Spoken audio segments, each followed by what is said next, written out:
Ok, Erev Tov. On est donc après ce qu'on a vu la semaine dernière sur la première partie de la relation que le Maharal essaye de montrer qui existe entre Israël, Dieu, et la mort, la fin, la finitude. Et dans la deuxième partie maintenant du cours, on va effectivement retrouver cette même idée, mais on va essayer maintenant de la montrer moins peut-être d'un point de vue de l'histoire d'Israël, mais plutôt du point de vue de la réalité dans l'existence même de chacun d'entre nous, dans l'histoire même de chacun de nous et de l'homme en général, le rapport avec la mort et la finitude et comment le Maharal interprète la façon dont il faut effectivement essayer comme on l'a vu la semaine dernière, surmonter la mort et la problématique posée par la mort et surtout par ce qu'il appelle ici la finitude. Alors donc, je vais vous remontrer le texte qu'on a vu déjà la semaine dernière et maintenant essayer de montrer comment on peut l'interpréter peut-être d'une façon un petit peu différente. Voilà ce que dit le Maharal pour expliquer ce qui s'est passé avec Haman. Il nous dit quelle était l'erreur de Haman. Omnam taout Haman aya, qui loyada qui a sophasé ou a ashlama. On l'a vu la semaine dernière avec le mois de Hadar, qui est le mois de Hadar est le 12e mois, c'est donc la fin de l'année. Mais d'un autre côté, c'est aussi le mois où Moshe Rabbeinu est né. Donc c'est à partir de ce moment-là que tout a commencé. Donc c'est pour tout ça pour montrer que, disait le Maharal, que ce qui semble se terminer, en fait, est en fait un nouveau départ. On n'a pas un cercle qui se ferme sur lui-même, on a une espèce de spirale qui va en s'élargissant et qui se déplace. Et dans le cadre de cette manière de voir les choses, il nous dit Kacher mechoubar hasof el ha'atchala v'adavar hu shalem ushav el Hashem yitbarach. Bon. Il continue en disant Ve'en kan sof. Il n'y a donc pas de fin, de terminaison. Ba'asher d'avek sof el ha'atchala, en ce que la fin est liée directement avec le début, avec le commencement. Et donc, mitzad hazeh, yeshkan hashava el Hashem yitbarach. C'est donc par cela qu'on revient vers Dieu. Vu ha'kiyum hanitzri. Et c'est ce qui donne l'existence éternelle. Donc il dit, le fait que la fin est liée au début fait qu'en fait il n'y a pas de fin, puisque dès qu'on termine, on recommence. Un peu comme on avait vu la semaine dernière avec la lecture de la Torah, dans lequel,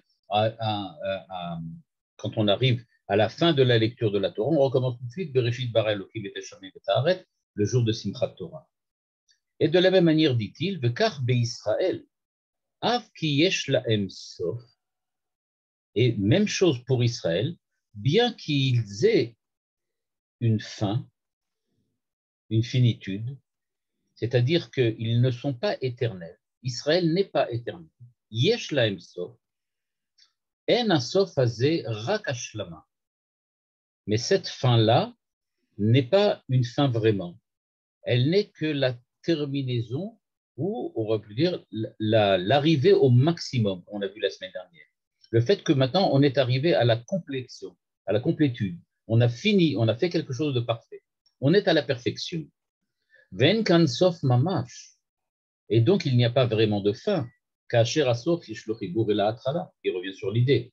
Vezeush lemut, parce que c'est justement ça, la perfection. C'est quand le début est lié à la fin. Ve'ashlama azot ou el Hashem yitbarach. Et cette perfection, elle est en rapport, en relation avec Dieu, au mitzad Hashem, yesh lahem kiyum hanitzri, et justement, parce qu'ils sont en rapport et en relation avec Dieu, par cette manière de voir les choses, ils ont donc une existence perpétuelle ou une existence infinie. Alors, je vais expliquer que ici, le Maharal, en fait, lie de manière très, très paradoxale deux notions qui pourtant sont contradictoires. La première notion que le Maharal met en exergue ici, c'est c'est la notion que on est des êtres finis, même Israël. Israël n'est pas un être qui en lui-même est infini. J'aurais pu dire, dans le quotidien de chacun d'entre nous, nous n'avons pas la possibilité de nous vanter ou de nous enorgueillir de ce que nous sommes différents des autres parce que nous sommes éternels et que eux ne le sont pas. C'est-à-dire, on n'a malheureusement pas la possibilité, dit le Maharal, de dire que nous sommes différents des autres face à la mort. Face à la mort et à la finitude, il n'y a aucune différence, dit le Maharal, entre être juif ou ne pas être juif, être un hébreu ou ne pas être un hébreu, dirait Manitou. Et donc, quand on vient maintenant et qu'on essaye de comprendre, alors en quoi est-on différent? La réponse du Maharal est encore plus surprenante. Il nous dit, en fait, ce qui fait qu'Israël est éternel, c'est le fait qu'il est en relation avec Dieu. Je lis à la ligne 13. La perfection à Hashlemut Azot, V'Hashlama, c'est dans la ligne 12 et le dernier mot, V'Hashlama Azot ou El Hashem Itbarach.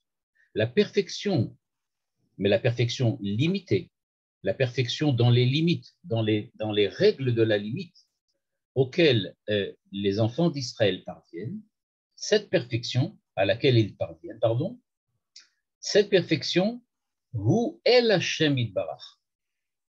Elle n'existe que parce que les enfants d'Israël sont en rapport, en relation avec Dieu.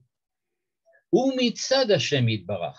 Et c'est parce que cette perfection est en relation avec Dieu qu'il brusquement, on peut dire comme ça, brusquement, il possède une existence éternelle.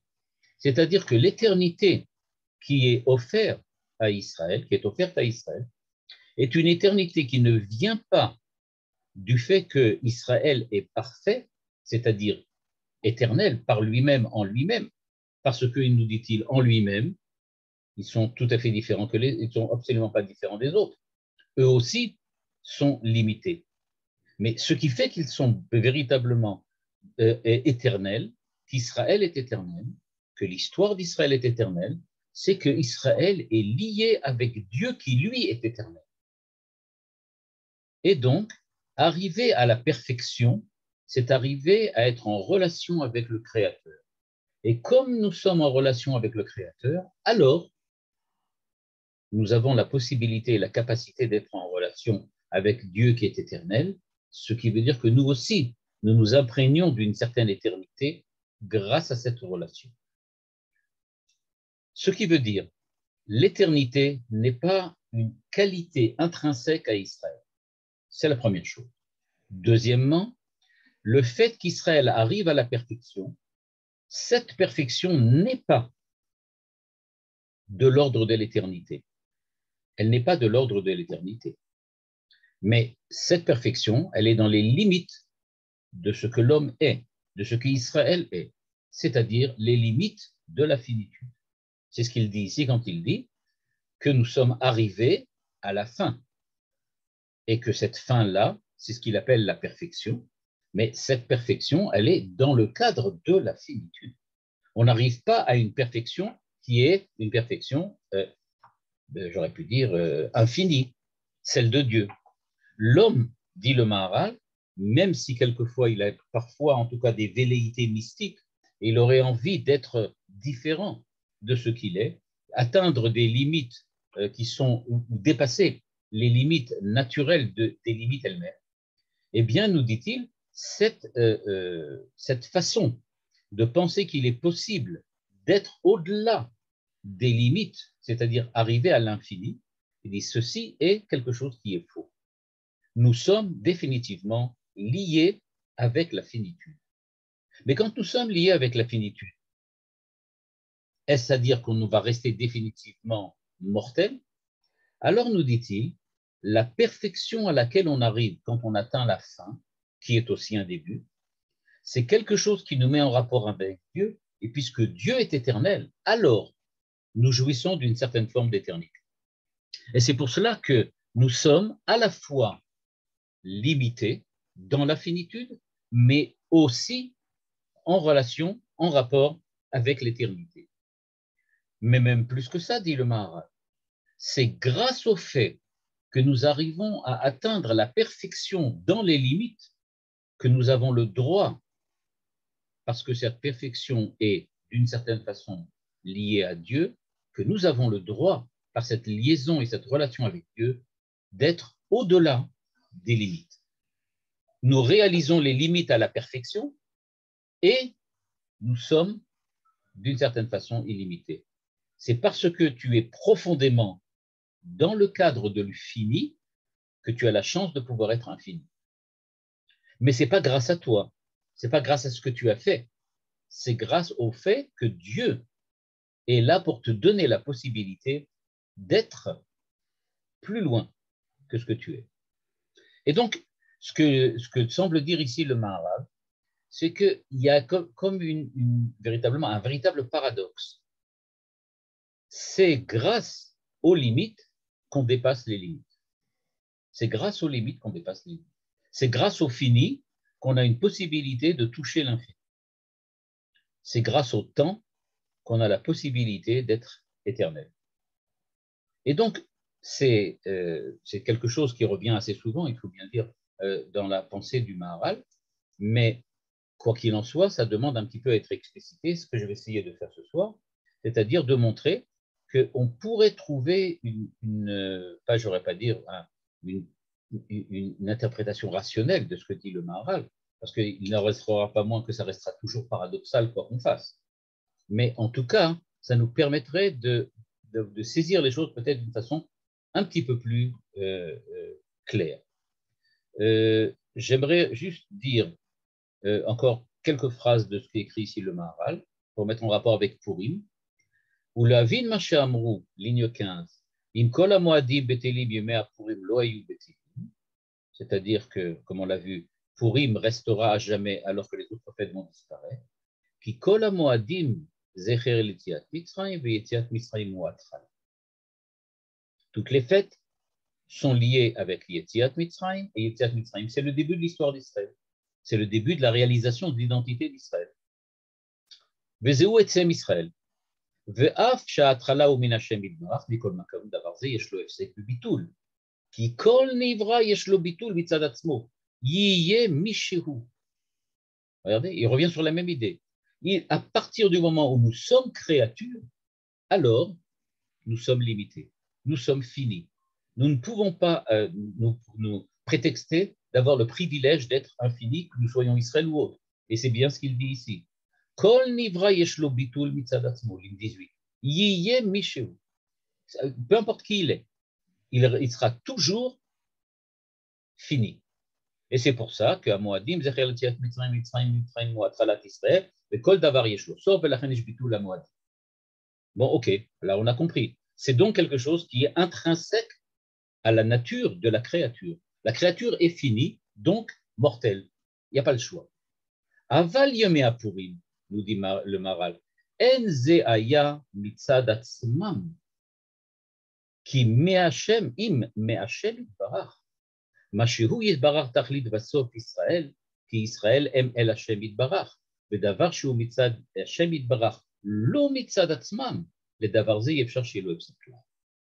Il lui dit, mais par contre, à Purim, qui se passe au mois de Hadar, qui est à la fin de l'année, donc c'est la fin, Tachlit, on est arrivé à la finalité, plus la finitude, mais la finalité. Ce qu'on a vu dans les quelques lignes avant, auquel il donnait le nom de perfection, Shlemut, Ashlama. Et donc, nous dit-il, on est arrivé au Tachlit, à la finalité. Ce qu'il fallait faire, c'est la perfection.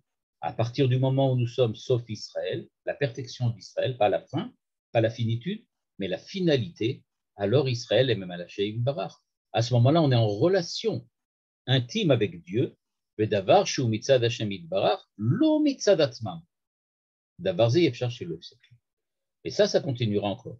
Donc on voit que c'est quelque chose que le Maharal, on peut dire que ça, c'est le principe véritablement fondateur de ce texte, et d'où son importance, à savoir qu'il faut être conscient, dit le Maharal, qu'on ne peut pas, quoi qu'il arrive, quoi qu'on fasse, on ne peut pas se targuer d'être des êtres éternels, infinis, supérieurs, parce que nous sommes des créatures.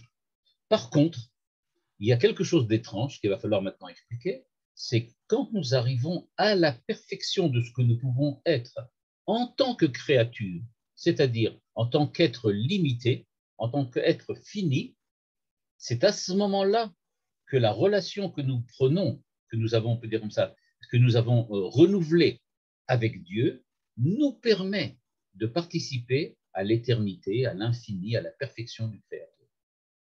Et donc, c'est le Créateur qui nous donne véritablement cette capacité, pas cette capacité, mais cette réalité d'être infini, au-delà du temps, éternel, mais ça ne vient pas de nous. C'est comme un don que nous recevons de Dieu. Et ce don que nous recevons de Dieu, nous ne pouvons pas nous targuer de l'avoir en nous parce que nous ne sommes que des créatures. Donc, les efforts de l'être humain, les efforts d'Israël, et donc c'est ça Pourim. Donc, l'effort ou la fête de Pourim vient donc souligner qu'Israël aura la possibilité d'avoir une méta-histoire, c'est-à-dire quelque chose qui dépasse, qui va au-delà de l'histoire des hommes, l'histoire rationnelle, l'histoire que l'on connaît. Eh bien, cette possibilité-là, nous l'aurons parce que Dieu va nous la donner, l'octroyer, parce que nous avons fait le maximum dans les limites que nous avons. En gros, sois parfait dans tes limites et tu vas découvrir que tu es en fait illimité. Pas par toi, mais par don de Dieu. Dieu te donne cette capacité-là, Dieu te donne cette réalité. Et donc, c'est ce que je voudrais essayer d'expliquer aujourd'hui, c'est-à-dire, est-ce qu'on pourrait essayer de trouver, pas une interprétation, mais véritablement une explication qui nous dirait, en fait, oui, mais alors, qu'est-ce que ça veut dire être parfait, ou on peut dire comme ça, mais être aussi au-delà de soi. Comment peut-on être un au-delà de soi? Alors pour ça, je pense qu'il va falloir peut-être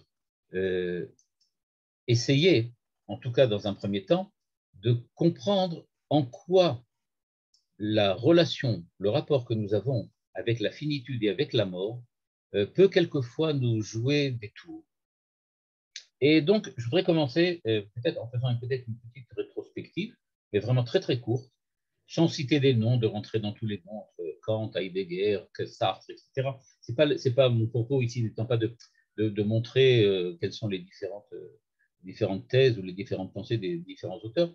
Ce que j'aimerais juste, c'est juste essayer de montrer en me guidant à partir de ce que pensent tous ces auteurs sur le problème de la mort et de la finitude, comment on peut se guider et essayer de comprendre ce que le Maharal, sur quoi le Maharal insiste, un petit peu à contrat de ce que disent les philosophes, c'est-à-dire de montrer que le Maharal est conscient des problématiques qu'on retrouve dans la philosophie moderne et existentielle, notamment au sujet de la mort et de l'angoisse de la mort, et comment le Maharal, en fait, répond à ces problématiques par ce que nous avons vu maintenant, c'est-à-dire le don de Dieu, de l'éternel, de l'éternité à l'homme limité dans le temps. Et donc, pour commencer, la première chose, c'est que l'idée principale qu'on retrouve à la fois chez Sartre, peut-être même un peu chez Heidegger aussi, et serait plutôt la suivante. L'homme existe. Mais quand on parle de l'homme existe, ce n'est pas simplement pour signifier que l'homme est là, présent dans le monde, mais on parle de la relation particulière que l'homme a avec lui-même en tant qu'il se connaît comme existant. C'est-à-dire ce qui est véritablement important, et on le voit ici dans le texte du Maharal que nous avons lu maintenant. Le Maharal insiste tout le temps que par nous-mêmes, nous sommes limités et finis. C'est-à-dire, il ne dit pas ça simplement pour définir, j'aurais pu dire d'une manière scientifique, que voilà, les hommes sont des êtres finis comme toutes les créatures sont des êtres finis. Mais ce qu'il veut dire, c'est que la conscience que l'homme a de lui-même, c'est une conscience de finitude. Parce que, il le dit tout de suite après, eh bien, quand on va arriver à la perfection de ce que l'homme peut être, c'est-à-dire d'un point de vue spirituel et religieux, à ce moment-là, on dépasse la finitude. Et donc, il s'agit de la manière dont nous nous percevons. Et donc, l'existence, exister, ça veut dire se percevoir comme un être fini. C'est toute la définition du Maharal. Le Maharal, je vais vous montrer le texte, vous allez voir, insiste bien sur le fait qu'il s'agit véritablement de la manière dont nous nous connaissons nous-mêmes. Voilà ce qu'il dit, je vais vous montrer le texte. Voilà. Il nous dit ici, Ve'en kan sof, etc. Veken be'Israël, af ki yesh lahem sof, en hasof hazeh rak hashlam. Bien que nous avons une fin, une finitude, et là il peut évidemment pas s'agir de la mort, on ne parle pas de la mort ici, on ne dit pas simplement qu'Israël est mort, a disparu, mais on dit, quand on dit yesh lahem sof, c'est-à-dire que dans la manière dont nous nous percevons et dans la manière dont nous existons, nous savons bien que nous sommes finis. Aval dit ashlama, ça c'est une perfection. Ve'en kan sof mamash kasher hasof yesh lo chibur el ha'atchala. Mais à chaque fois qu'on termine quelque chose, on va en commencer une autre. C'est-à-dire que notre finitude, notre fin, n'est pas une fin, elle est un début. Mais de quelle fin parle-t-il ici? Et de quel début parle-t-il? Eh bien, il parle effectivement de Ashlama, c'est-à-dire du fait que nous avons la possibilité d'être, de nous considérer et d'agir en tant que des êtres qui ne terminent jamais, mais qui sont toujours au début de quelque chose. Nous ne sommes pas des êtres qui avons un but à atteindre, nous sommes des êtres qui sont tout le temps à la recherche d'un but, c'est-à-dire tout le temps à la recherche du dépassement. On est en recherche permanente du dépassement. Et quand on arrive à cette perfection d'être tout le temps à la recherche d'un dépassement, à ce moment-là, on est vraiment en relation avec Dieu, et c'est pour ça qu'on a l'éternité. Donc on voit qu'il s'agit bien de la manière dont nous nous percevons et que nous savons que ce que nous avons atteint, ce n'est pas encore la fin. Parce que si vraiment il s'agissait simplement d'une fin, j'aurais pu dire technique, nous sommes arrivés à la fin, eh bien si c'était une fin, j'aurais pu dire ontologique ou une fin réelle, à ce moment-là, on ne parlerait pas ensuite d'un début. Mais ici, il parle ici de la fin et du début comme véritablement, à chaque fois qu'on entame quelque chose, pour nous, c'est jamais la fin. C'est toujours un début. Et donc, quand on revient à l'idée qu'on a vue tout à l'heure, que j'ai commencé à expliquer, pardon, eh bien, on voit donc que l'existence de l'homme, le kiyum anitzri, ce qu'il appelle l'existence, eh bien, l'existence ici, il y a dans cette existence un rapport de l'homme avec sa finitude, avec sa propre mort. Mais il faut bien comprendre, et ça, le Maharal ici, évidemment, ne rentre pas dans les détails, surtout pas dans les détails tels qu'on les a vus, tels qu'on les voit dans la philosophie moderne, existentielle et autres, qu'on ne peut jamais, il faut comprendre que la fin ne peut pas être perçue comme une fin parce qu'elle est toujours à un début. À savoir, nous n'avons pas la possibilité de décrire la fin, c'est-à-dire ce qui est parvenu au maximum. Parce que précisément, ce n'est pas un événement du monde, parce que justement, c'est la fin de quelque chose qui est en fait un début. Le Maharal ici nous dit, à partir du moment où tu sais et tu parviens à véritablement rentrer à l'intérieur de l'existence même, le kiyum anitzri dont parle le Maharal, eh bien le kiyum anitzri dans lequel tu rentres, c'est un kiyum, c'est-à-dire c'est une existence dans laquelle la mort disparaît. Elle disparaît parce que au moment où tu pourrais peut-être en parler, c'est déjà un début. J'aurais dit de cette façon-là, parler de la mort, ça voudrait dire essayer de disserter sur ce qu'elle est vraiment, essayer de la décrire, essayer de la définir. Ça voudrait dire d'en parler objectivement. Dès que tu veux parler de la mort de manière objective, elle n'est plus la mort, elle est déjà autre chose. Le Maharal dit, quand tu es dans un état de perfection, c'est-à-dire quand tu arrives véritablement à être en relation avec Dieu, alors la mort perd complètement son être objectif et elle devient tout simplement comme une étape d'un renouveau permanent. Quelque chose qui te sert de tremplin pour rentrer dans un renouveau, dans une espèce de résurrection. Mais avant, évidemment, il y a tout un processus à entamer et surtout à réussir. Et donc, maintenant on essaie de le regarder d'une manière plus psychologique ou en tout cas d'une manière plus réelle, eh bien, qu'est-ce que ça veut dire mourir? Qu'est-ce que ça veut dire mourir? Eh bien, premièrement, ce qui caractérise le kiyum de l'homme, ce que le Maharal appelle le kiyum anitzri quand c'est bien réussi, c'est-à-dire que ce qui le caractérise, c'est qu'on ne peut pas arriver à prendre un point de vue extérieur à soi-même comme si notre existence apparaîtrait comme un événement dans le monde. Je ne peux pas me voir existant, je peux exister. Je ne suis pas capable de sortir de moi-même en tant que sujet et me regarder en tant que sujet comme si je n'étais qu'un objet. C'est-à-dire contempler mon existence, la façon dont j'existe, comme si j'étais de l'extérieur. Et c'est pour cela que la mort disparaît complètement on va dire, du champ optique de l'esprit humain. Ça ne veut pas dire qu'on ne peut pas avoir peur de la mort. Ça ne veut pas dire qu'on n'est pas angoissé. Mais il faut bien voir, dit le Maharal, que la mort en tant que telle, c'est certainement pas la mort pour nous, c'est le décès des autres.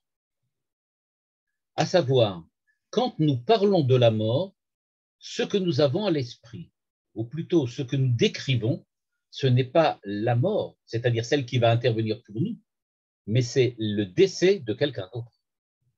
On ne parle jamais de notre mort, on parle du décès d'autrui.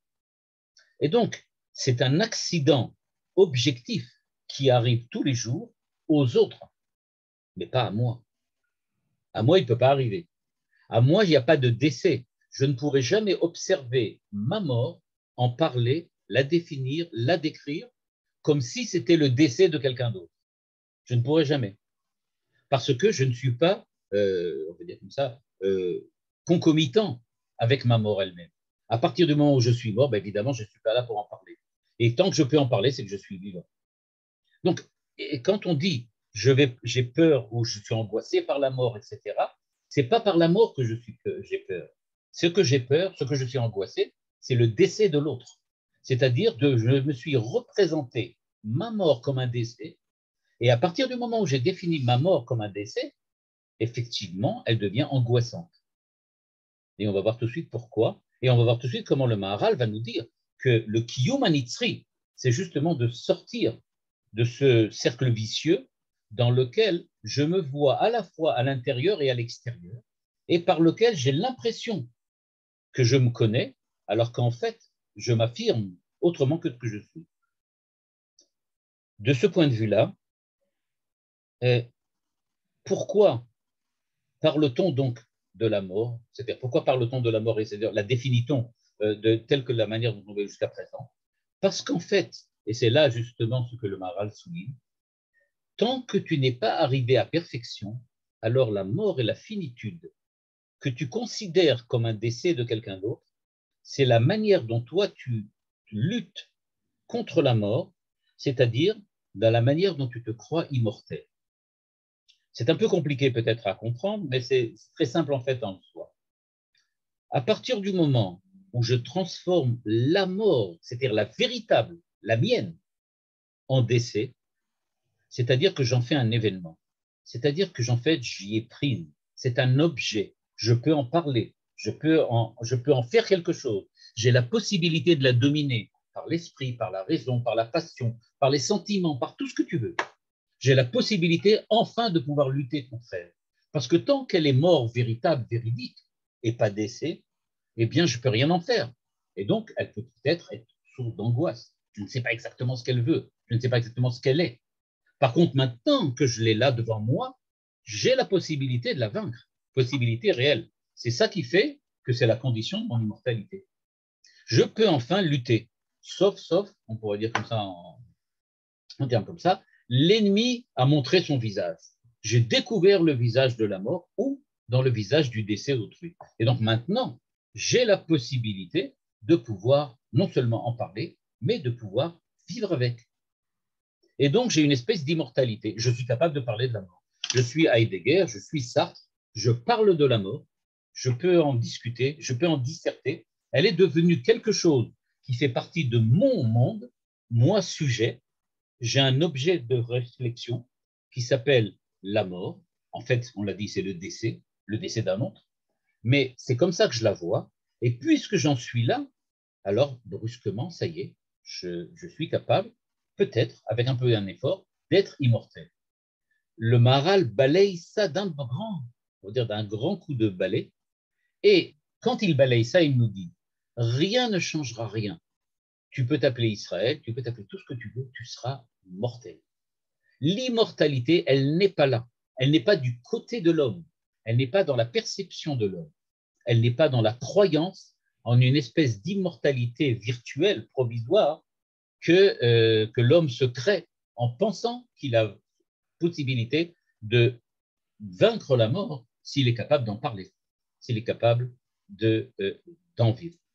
Et donc, ce que fait l'homme, et c'est ce que le Maharal explique dans le demi-bout de phrase que j'ai montré tout à l'heure, quand il dit que, en fait, tout le monde est mortel, c'est qu'il faut avoir que l'existence humaine véridique ne se déploie pas dans le temps en esquivant la mort, c'est-à-dire en la tenant en respect, en la banalisant, en faisant un objet. Mais alors, comment peut-on faire? Eh bien, nous dit le Maharal, il va falloir réfléchir beaucoup plus profondément et essayer d'agir et de penser d'une manière beaucoup plus, j'aurais pu dire comme ça, pas approfondie, mais intime. Et donc, si on veut réfléchir à ça, puisque la mort n'est pas un objet, puisqu'elle n'est pas un savoir, alors, l'a priori, est-ce que les existentialistes auraient raison en nous disant, oui, bah, c'est vrai, c'est pas un objet, c'est pas un savoir. Alors, qu'est-ce que c'est? C'est la raison d'une angoisse permanente, d'une angoisse existentielle. C'est-à-dire que Sartre et Heidegger, par exemple, ou dans l'autre sens plutôt, hein, Heidegger et Sartre, disent qu'en fait, il faut affronter la mort dans l'angoisse pour pouvoir acquérir la liberté. Je cite Sartre.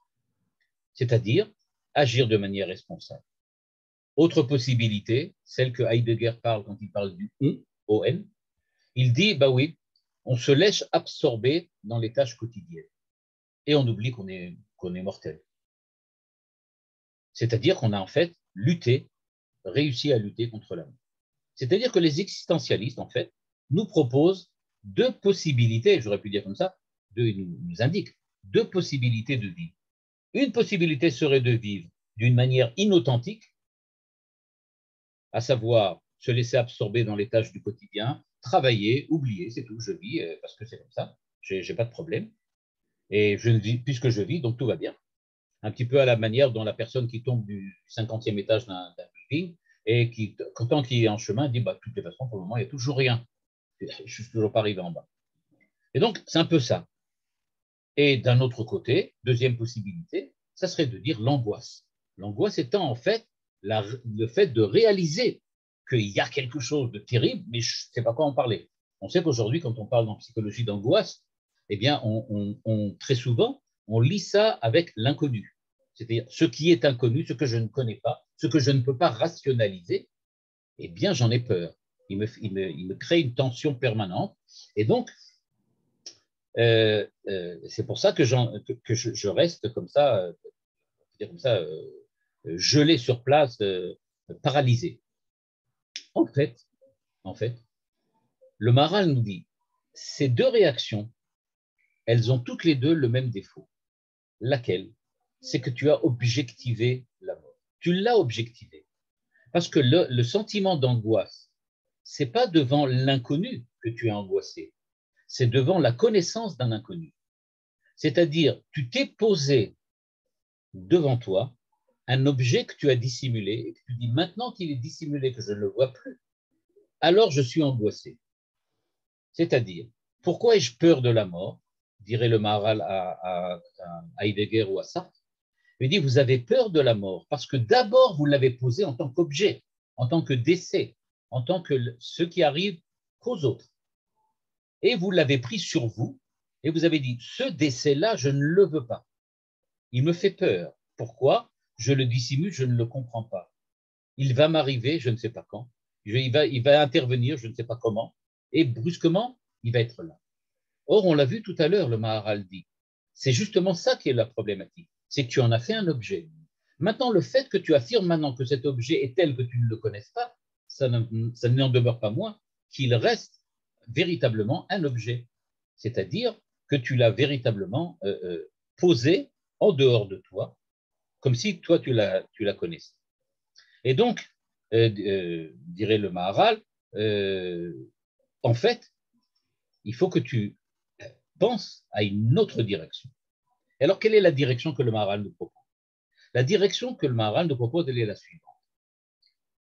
Dieu est infini, Dieu est éternel, ce qui implique que le limité et le fini sont des formes d'imperfection. Puisque Dieu est infini, le fini est mauvais. Puisque Dieu est éternel, le temps qui passe, la finitude, sont mauvais. Qu'est-ce qui définit en fait la perfection et l'imperfection? Eh bien, Dieu est tout parfait et l'homme, qui est l'inverse au niveau du temps, au niveau de la réalité et au niveau de la nature de Dieu, lui est donc un être absolument imparfait. Il y a donc un abîme qui s'est instauré entre Dieu et l'ensemble de la création et l'ensemble des créatures, ce qui explique que, de notre point de vue, la mort nous apparaisse comme ce qui constitue véritablement un défaut qui est inhérent à la condition humaine. Notre mort nous est insupportable parce que quand nous nous comparons à Dieu, eh bien effectivement, lui est parfait, nous pas. C'est pour ça que c'est insupportable. Nous aimerions, et là je cite Sartre, qui disait aussi, en fait, le seul désir véritable, profond de l'homme en tant qu'homme, c'est d'être Dieu. Eh bien, on pourrait dire ici, et le Maharal serait d'accord avec lui, effectivement, c'est ça le problème. C'est qu'en fait, on voudrait bien être Dieu, et donc, on qualifie la mort d'objet, on rend la mort objective, parce qu'on en a peur, parce que nous avons défini la mort comme quelque chose qui est fondamentalement négatif. Est-ce à dire que la mort est positive? Non, pas du tout. La mort, elle n'est pas positive, mais elle n'est pas une imperfection. C'est ça ce que nous a appris le Maharal dans ce texte. La mort n'est pas une imperfection. Je dis tout de suite la fin pour que vous voyez dans quelle direction le Maharal va aller. La mort n'est pas une imperfection parce que c'est dans les limites des limites que tu peux arriver à atteindre ce qui dépasse les limites. C'est-à-dire, la véritable perfection, c'est de faire ce que les limites te permettent de faire en étant persuadé que tu peux aller au-delà.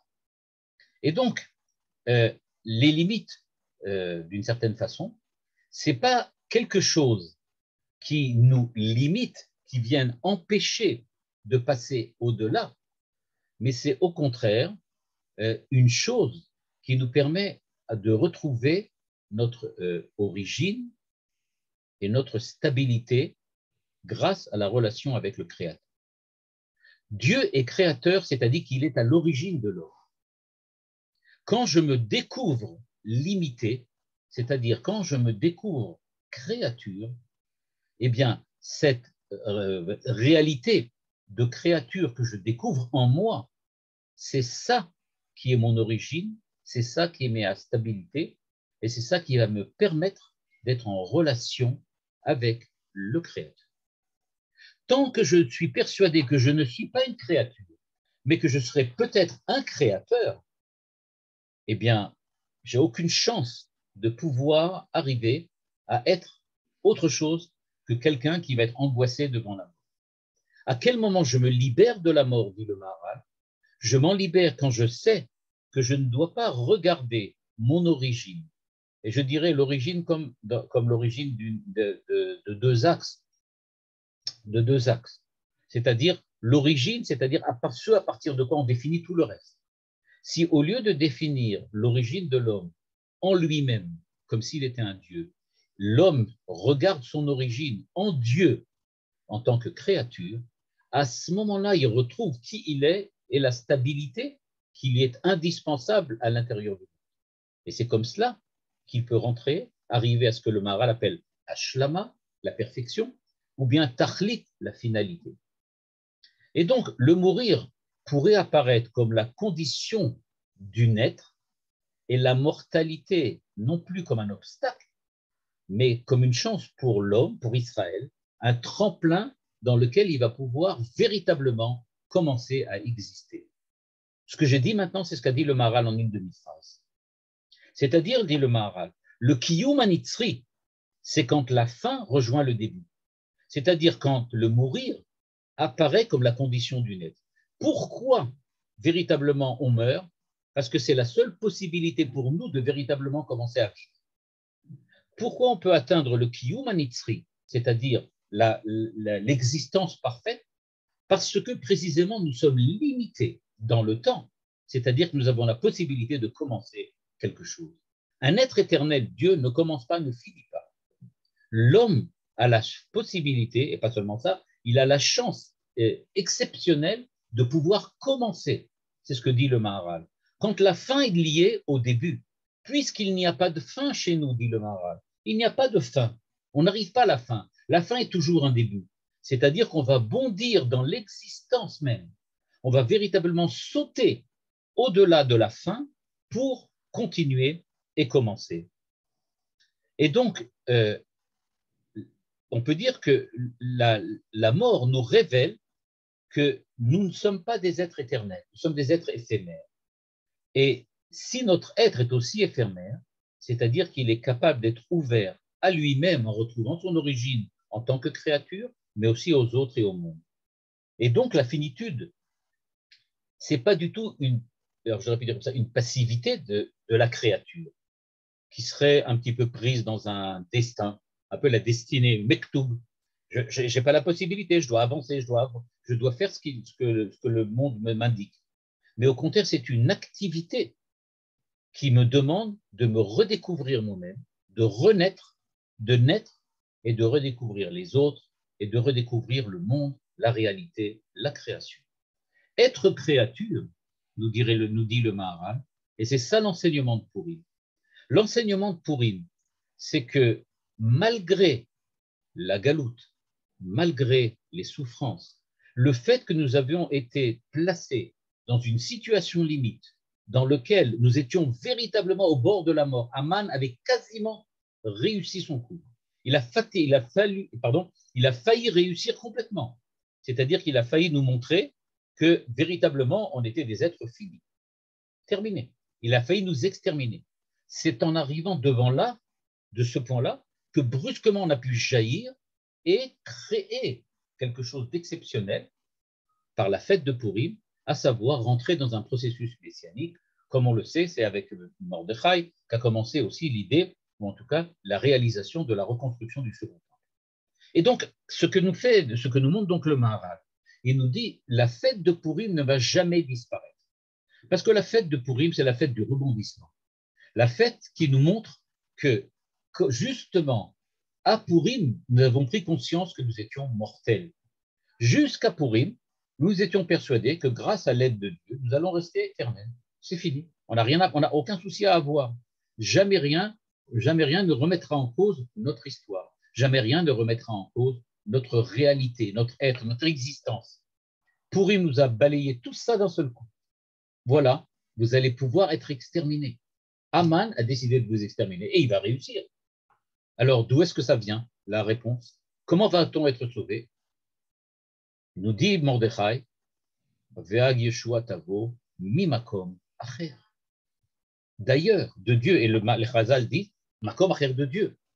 À partir du moment où tu vas changer l'axe de ta pensée, c'est-à-dire que tu vas changer le point focal de ton regard, et qu'au lieu de te refermer sur toi-même et de te considérer toi-même comme un être divin éternel, c'est-à-dire que tu vas te voiler la réalité de la mort et de la finitude pour la transformer en quelque chose qui n'existe pas, qui est simplement le décès de quelqu'un d'autre, à savoir la façon dont je regarde les autres disparaître, eh bien tu perds la valeur essentielle de l'existence, c'est-à-dire l'éternité de l'existence, à savoir le fait que tu es un être fini. Tu ne peux pas découvrir l'éternité si tu ne penses pas que tu es fini. C'est seulement quand tu es véritablement persuadé de ta finitude que véritablement tu as la possibilité dans l'existence de redécouvrir ce qui fait que tu es existant, c'est-à-dire le Créateur. À quel moment je découvre Dieu créateur? Quand je sais que je suis une créature. Qu'est-ce que ça veut dire être une créature? Ça veut dire être limité. Ça veut dire être parvenu à la limite de ce que tu peux être. Et en fin de compte, la finitude de l'être humain, nous dirait le Maharal, c'est ce qui fait précisément la différence entre l'homme parfait, c'est-à-dire de l'être humain, mais d'Israël. La finitude d'Israël, c'est ce qui fait la différence entre Israël et les autres. Pourquoi Israël est éternel? Parce qu'Israël se considère justement comme non éternel, comme créature de Dieu, comme, on va dire comme ça, comme créé, c'est-à-dire comme limité, comme fini. Mais au lieu d'être une imperfection, on peut affirmer aux yeux du monde et aux yeux de l'humanité tout entière que cette finitude, elle est précisément ce qui constitue l'humain de l'homme. Ce qui fait que l'homme est un être humain. Ce n'est pas le fait que nous sommes des surhommes, mais le fait que nous sommes des véritables hommes. Eh bien, cette finitude, dit le Maharal, c'est elle qui est soulignée par le fait qu'à Purim, les jours de Purim ne seront jamais annulés. Les jours de Purim ne sont jamais annulés parce que les autres, je reprends le texte du Maharal, c'était à partir de la sortie d'Égypte. C'était que le début. Le début, tout le monde s'imagine éternel. Au début, on est tous persuadés qu'on est des gens infinis. Mais maintenant, quand on arrive à la finalité, au but, c'est-à-dire qu'on est arrivé à la perfection, on a réussi notre vie. On a véritablement fait ce qu'on doit faire dans notre vie, c'est-à-dire qu'on est ouvert aux autres, ouvert au monde, ouvert à Dieu, ouvert à nous-mêmes. Eh bien, cette ouverture nous montre qu'il y a plus que ce qu'on a fait jusqu'à maintenant, alors que nous pensions que c'était ça. Et c'est comme ça qu'on redécouvre la relation avec Dieu. Je relis juste le texte du Maharal directement. Yemé à Purim, dit le Maharal, ce qu'on avait vu tout à l'heure, Enze mitzadatzmam. Leur valeur, leur réalité, c'est pas en eux-mêmes, c'est-à-dire en l'homme même. Mais alors en quoi? Ki im me Hashem itbarach. C'est parce que maintenant, le point focal du regard de l'homme, c'est Dieu et pas lui. C'est pas lui-même. Et donc il nous dit, Ma shehu itbarach tachlit besof Israël, qui Israël el Hashem itbarach. Parce qu'à ce moment-là, la finalité d'Israël, c'est Dieu. Ça ne veut pas dire qu'on va devenir des archanges, mais ça veut dire qu'au contraire, on sera des êtres finis qui sauront que leur finitude vient d'un Dieu créateur qui les a créés finis pour précisément qu'ils atteignent la perfection de la finitude. Et davar shu mitzad Hashem itbarach velo mitzad atzmam, la davar hazeh en hefsek. Et quand on arrive précisément à réaliser que ce qui fait ma finitude, c'est un être infini, c'est ça qui me donne une certaine perception de ce que peut être l'éternité. Et donc, on est très très loin peut-être de la pensée mystique quelquefois que de certaines personnes que semble-t-il le Maharal n'aurait pas, dont le Maharal n'aurait pas accepté la pensée, à savoir ceux qui pensent qu'on peut sortir en dehors de la finitude. Non, nous dit le Maharal. On est des êtres finis, on restera des êtres finis, mais c'est justement en découvrant la finalité de cette finitude, c'est-à-dire le fait que Dieu nous a créés, que nous allons découvrir l'éternité et l'infinité de la condition humaine.